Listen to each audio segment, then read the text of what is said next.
خواجہ غریب نواز جب نئے نئے آئے نا اجمیر شریف میں تو خیمہ لگایا ہوا تھا خواجہ غریب نواز نے.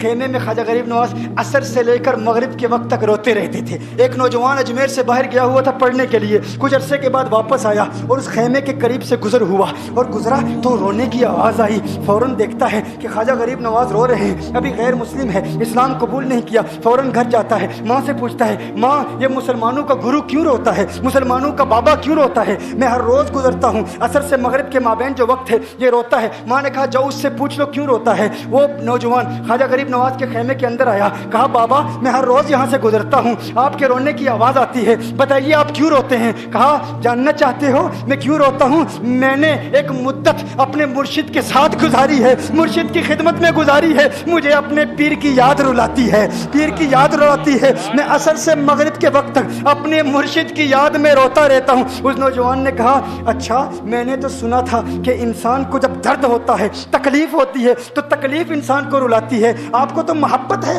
یہ محبت میں بھی انسان کو رونا آتا ہے؟ کہا ہاں ہاں ہے نوجوان, انسان محبت میں بھی روتا ہے. کہا تو پھر مجھے بھی رونا ہے, میں بھی رونا چاہتا ہوں, مجھے بھی رونا سکھا دیجئے. کہا تو رونا چاہتا ہے؟ رونا چاہتا ہوں. کہا ٹھیک ہے, دو شرطیں ہیں, مسلمان ہو جا اور میرا مرید ہو جا. اس نے کہا میں ماں سے اجازت طلب کروں گا.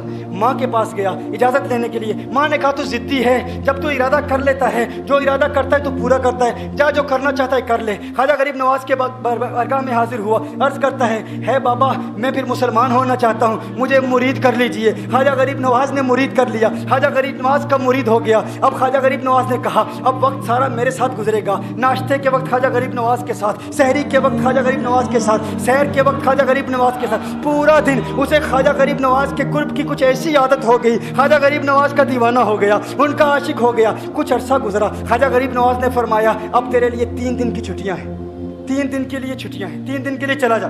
اس نے کہا مسئلہ ہی کوئی نہیں, ایشو ہی نہیں, پرابلم ہی نہیں, ٹھیک ہے 3 دن کے لیے چلا جاتا ہوں. اب جب 3 دن کے لیے گھر گیا, کہا 3 دن کے لیے تو اب مجھ سے ملاقات نہیں کر سکتا, مجھ سے ملنے کی اجازت نہیں ہے. اس نے کہا ٹھیک ہے نہیں ملوں گا. گھر گیا, پہلے دن جب گھر گیا یہ وہ نوجوان تھا جو 3 روٹیاں کھایا کرتا تھا, آج ایک لقمہ بھی نہیں کھا پایا, ایک لقمہ بھی نہیں کھا پایا. اسے کچھ ہو گیا, کہہ رہے مجھے کچھ ویکیوم سا محسوس ہو رہا ہے, کچھ دل میں کمی سی محسوس ہو رہی ہے. یوں وقت گزرتا گیا, رات کا وقت آیا, آنکھ نہ لگی, سو نہ پایا, مکان کی چھت پر چلا گیا. ماں نے دیکھا بیٹا چھت پر کیوں چلا گیا؟ ماں چھت پر جاتی ہے, بیٹے کیا ہوا؟ کہا پتہ نہیں ماں, پتہ نہیں ماں, میں تو فوراً سو جاتا تھا, آج نیند بھی نہیں آ رہی, آج کھانا بھی نہیں کھا پاتا. ماں تو چلی جا. ماں چلی جاتی ہے. یوں جب سحری کا وقت ہوتا ہے اس کی آنکھوں سے اشکوں کی برسات جاری ہوتی ہے, اس کی آنکھوں سے اشکوں کی برسات جاری ہوتی ہے. وہ رو رہا ہے, اس پر رکت تاری ہے. ماں آتی ہے, بیٹے کیا ہوا؟ کہا ماں مجھے پیار ہو گیا ہے, ماں مجھے محبت ہو گئی ہے, ماں مجھے عشق ہو گیا ہے. جا غریب نواز کے پاس, کہا مجھے بلا لو. اب یہ جدائی برداشت نہیں ہوتی, اب مرشد کی جدائی برداشت نہیں ہوتی. ماں فوراً خواجہ غریب نواز کی بارگاہ میں حاضر ہوتی ہے. کہا میں نہیں جانتی ہے مسلمانوں کے بابا, تو نے میرے بیٹے کو کیا دے دیا, تمہارا تعلق نہیں سمجھ پاتی, تمہارا رشتہ نہیں سمجھ پاتی, لیکن وہ تو رو رہا ہے, کہتا ہے واپس بلا لو. خواجہ غریب نواز نے کہا نہیں ابھی وقت نہیں ہے, میں اپنی زبان میں کہتا ہوں. گویا کہ خواجہ غریب نواز نے کہا ہوگا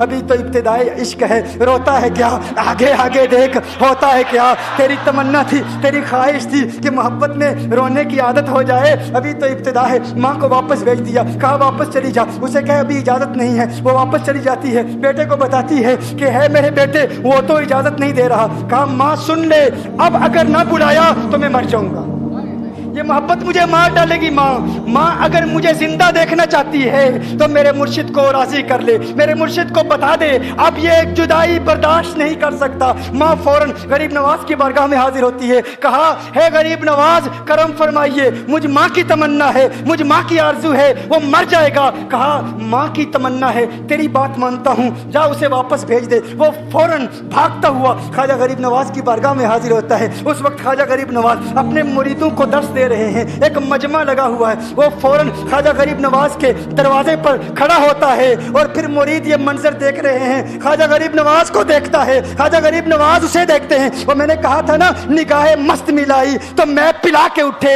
جہاں وہ بیٹھ گئے میں قدا بنا کے اٹھے. خواجہ غریب نواز نے اس کی آنکھوں سے آنکھیں ملائی اور پوچھا اب پتا چلا محبت میں رونا کیسے آتا ہے, اب پتا چلا. اس نے کہا ہے غریب نواز کرم فرمائیے. فوراً